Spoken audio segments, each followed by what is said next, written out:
Barbie Fortes update. Yan ang story ni Barbie. Yung morning walk sa UP Diliman. Na naglakad siya ng 3.4 km sa loob ng 43 minutes 49 seconds. At sa post ni Pitik ni Oliver, nakita pa nga niya si Barbie na naglalakad dyan sa UP Diliman. Sabi, salamat palagi. Ayan, Barbie Fortes. Yun. Nakalagay actress and senior. Ayan si Barbie, Ayan pa, literal na Barbie talaga. Sa post ni Clea May Arellano. Ayan, nakita niya si Barbie, naglalakad sa UP, Diliman. Grabe puti ni Barbie.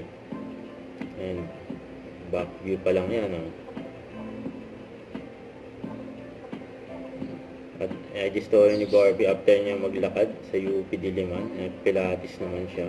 Yung workout. Grabe si Barbie.